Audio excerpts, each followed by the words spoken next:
saya menjabat kepala desa udah 4 tahun dan saya mempunyai peta desa hanya yang dibuat secara sederhana dengan mengejar adanya peta menggunakan drone. Saya berharap Sidamuli ini enggak hanya yang selama ini ada di pegunungan dan terisolir, mudah-mudahan dengan adanya peta yang dibuat oleh drone dari 4 peta satelit, jadi harapan saya nanti akan lebih meningkatkan ekonomi masyarakat. Kenapa? Karena selama ini akses ke desa kami itu kondisi jalannya rusak. Kami di Gerakan Desa Membangun secara lembaga di Gede Foundation kemudian menggandeng Buka Peta untuk kerjasama merancang sebuah sistem juga percontohan hasil sampai hasil jadi pemetaan atau pemetaan desa dengan pemetaan kawasan. Harapan kami nantinya ini dapat diduplikasi atau kemudian bisa juga menggugah para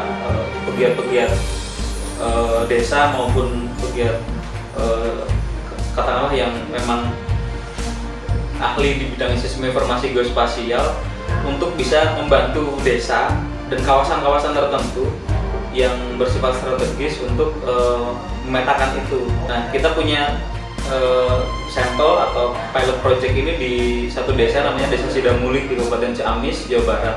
Itu kita pengen memetakan satu desa sehingga menjadi peta yang komprehensif, datanya lengkap. Melaksanakan pemetaan menggunakan drone ini sangat membantu untuk membuat peta yang lebih detail dan lebih bermanfaat bagi pembangunan yang akan dilaksanakan di desa. Dengan adanya peta drone, saya harapkan nanti pemerintah bisa lebih melirik lagi dengan keadaan Sidamuli dan bisa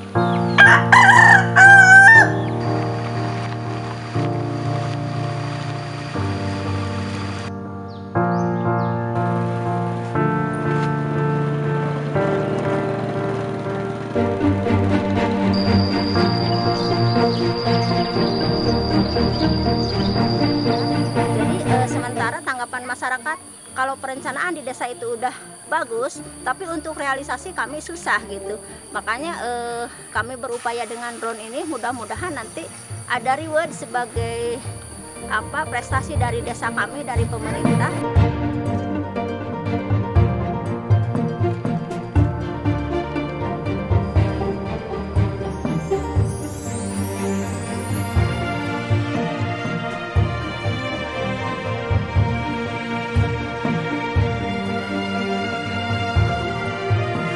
Nah, ini hasilnya. Nah, kebayangnya kalau dibandingkan dengan Google kan jauh lebih bagus gini kan. Gimana bagusnya biar peta-peta desa ini ke depan nggak terlalu pusing masalah lisensi atau apa, tapi kita ngoprek pakai open source. Kita lagi coba cari gimana nih sebenarnya pakai foto drone itu juga bisa menghasilkan 3D-nya. Kebayangnya kalau 3D itu kan kebutuhannya kayak yang longsor yang kemarin cerita itu kan ada daerah yang longsor, itu bisa ketahuan nih kenapa di sini daerahnya longsor. Jadi lebih memahaminya lebih enak gitu. Nah, kayak gini kan aslinya.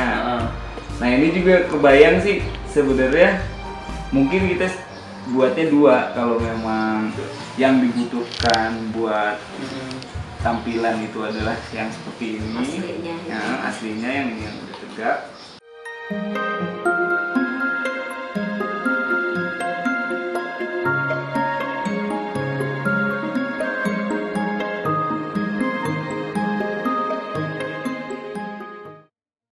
Mudah-mudahan dengan adanya drone dan kami juga membuka website nanti baik dari kementerian desa atau kementerian yang lainnya bisa lebih komunikasi langsung, bisa lebih mengakses dan tahu situasi yang sebenarnya di lapangan ini.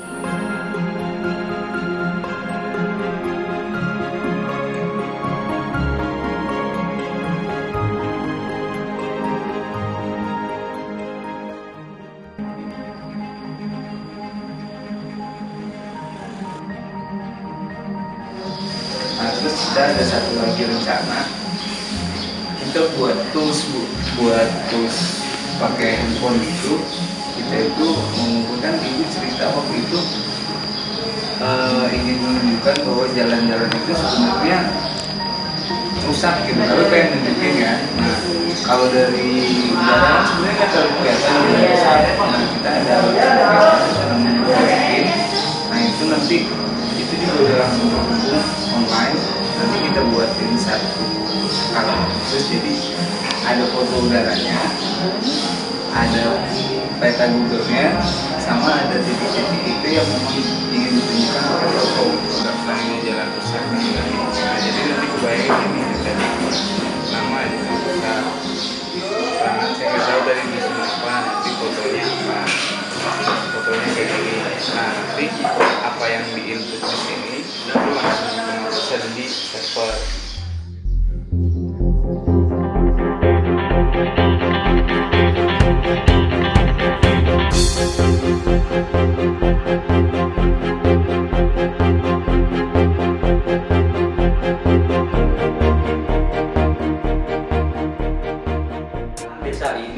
Peta desa ini nantinya itu bisa mengkonsolidasikan peta kawasan.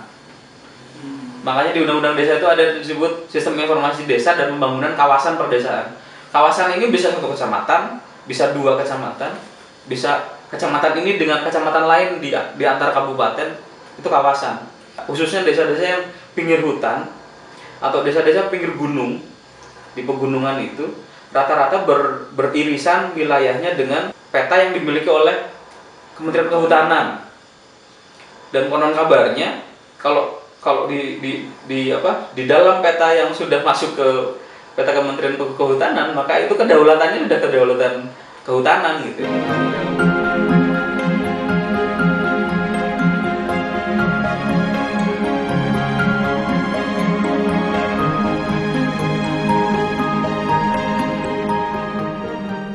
Perlu dicatat bahwa inisiatif ini kemudian nanti kita akan buka, artinya teknologinya kita akan selalu kita prinsipnya adalah open source, sumber kodenya terbuka dan lisensinya publik lah, GPL misalnya. Jadi kalau desa lain, kawasan lain mau melakukan hal yang sama juga bisa menggunakan teknologi yang seperti ini, bisa dilakukan di Indonesia dan tidak perlu bergantung pada software atau aplikasi yang bersifat tertutup, proprietary gitu.